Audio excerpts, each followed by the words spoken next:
Hello again guys, welcome again sa aming YouTube channel, Mardesari TV. Maraming salamat po muli sa patuloy pagsuporta sa aming YouTube channel. Dahil po sa inyo, patuloy pong lumalawak na abot ng ating channel. So maraming salamat po sa aming mga subscribers of the week. Ito po sila. Maraming salamat po sa inyo. So ngayon, susubukan natin gumawa ng isang klase ng pastry. Ito yung Pillow Pop pastry. So dahil sa mga maraming kwasyon at mga handaan, ito ay isang sangkap sa paggawa ng mga masarap na dessert. So ngayon, gagawa tayo from scratch. So narito ang ating mga ingredients. Meron tayo dito ang all-purpose flour, virgin oil, ito yung olive oil nga pala, ang ating salt, meron tayo din ditong starch mixture na cornstarch at plain flour. So, kailangan din natin ng white wine vinegar. So, wala akong white wine vinegar. So, mag-substitute tayo ng lemon juice at ang hot water. So, ito. Painitin lang natin to bago natin simulan ng ating paggawa ng ating pastry.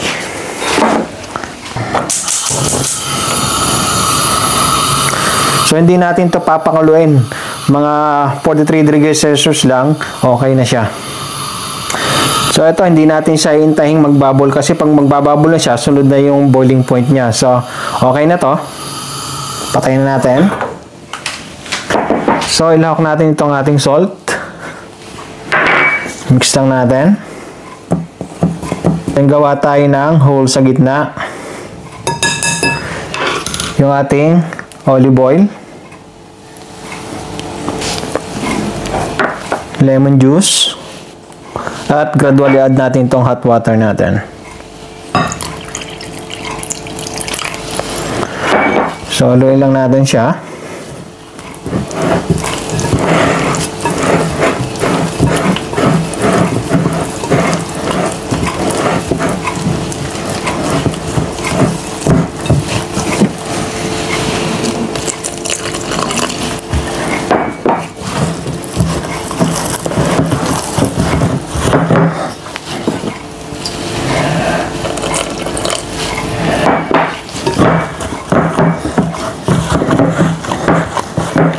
So, ito, atin lang siyang masahin.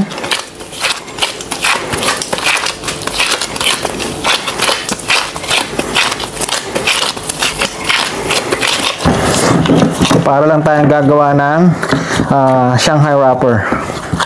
Pero mas panipis dun dapat. Kasi ito ay gagawin nating layer kapag ginamit natin sa ating susunod na recipe.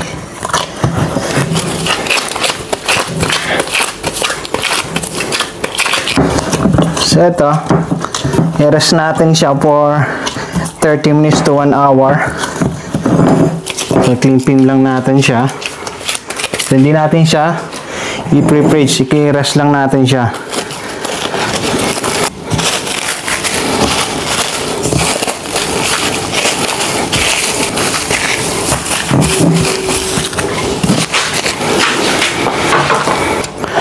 So, habang pinapares natin yung ating dough, paglahokan lang natin yung ating starch mixture. Ito yung ating pagmamasahan sa bawat piraso ng ating, i-divide kasi natin ito para mabuo tayo ng mga pastry, pop pastry. So, mix lang natin tong plain flour sa ating cornstarch.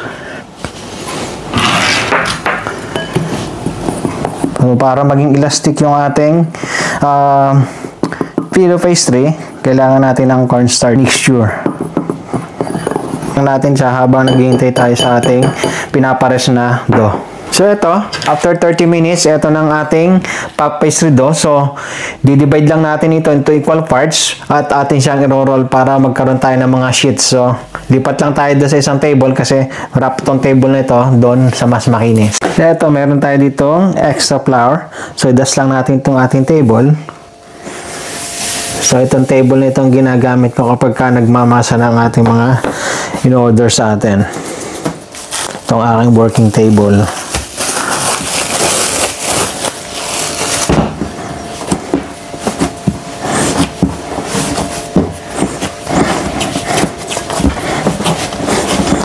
So, ito. Timbangin lang natin siya.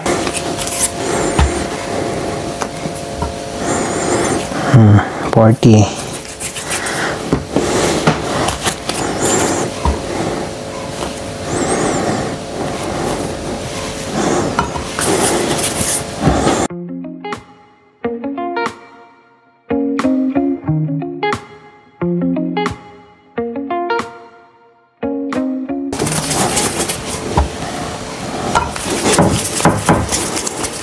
Tama. So ito, i-rest lang natin siya mga 30 minutes ulit.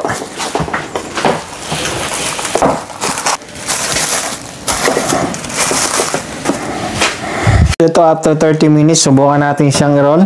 Meron tayo ditong starch mixture na minix kanina. So, atin lang siyang salain para siguradong wala siyang buo-buo. So, ito, dust lang natin. Tukuha tayo ng isa.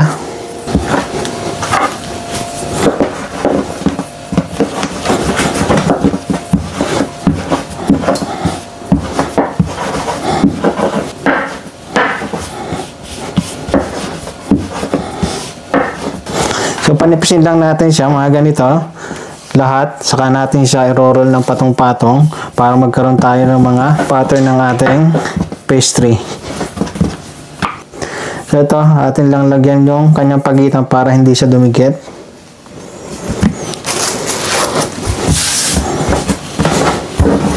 Ulitin lang natin ito hanggang maubos yung ating ginawang round balls ng ating dough.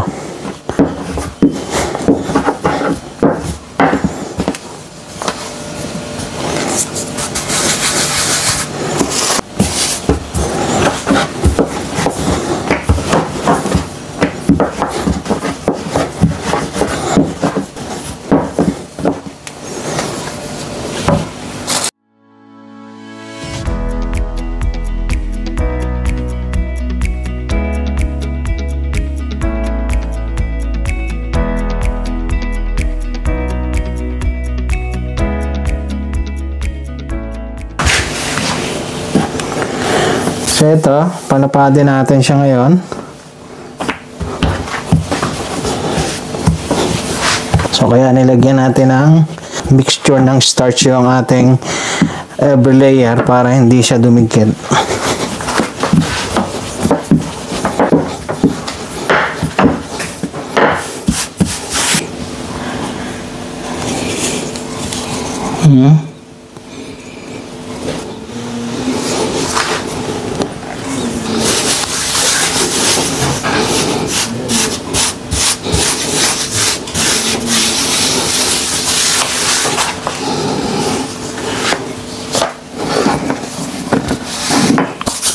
Walang tayo na lagayan natin.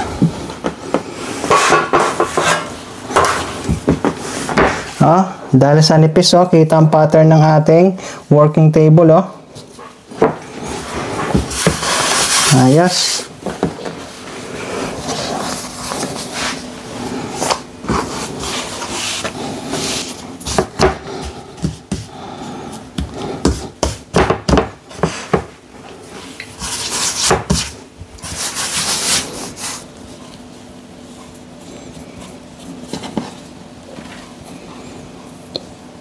Bang napanipis, hindi natin makita.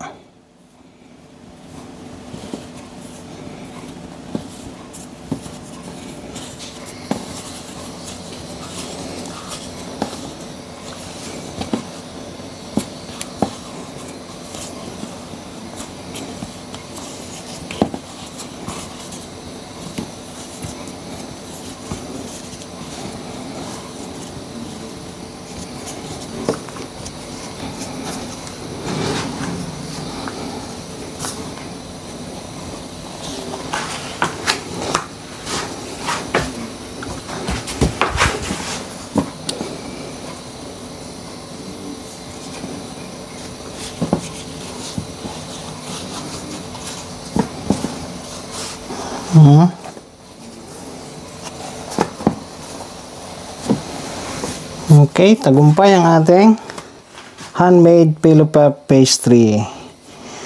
So, gagawin natin to sa ating natitira ditong mga dough at gagawa tayo ng ating sunod na dessert gamit ang ating puff pastry ginawang ito.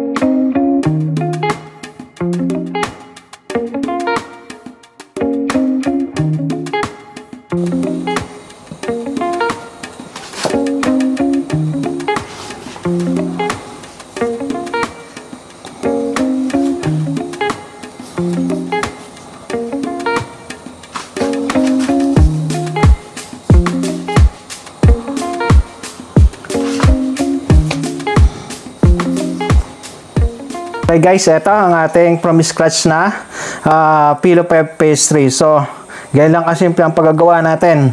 Medyo matrabaho lang, pero tiyaga-tiyaga lang tayo at meron na tayong gagamitin para sa ating susunod na dessert recipe ng ating pillow pastry. So, susunod natin yung recipe naman natin na gagawin. So, ito, kapag may tiyaga, may nilaga. So, isa na naman, simpleng from scratch na pastry ang ating napakita. So, para sa mas marami pang video ng ating DIY cooking, patuloy niyo po kami subaybayan sa aming YouTube channel, Elmer Desiree TV. Thank you very much and God bless. Abangan niyo po kami sa susunod nating recipe nitong gamit itong ating pillow pastry. Thank you very much. God bless. Bye-bye!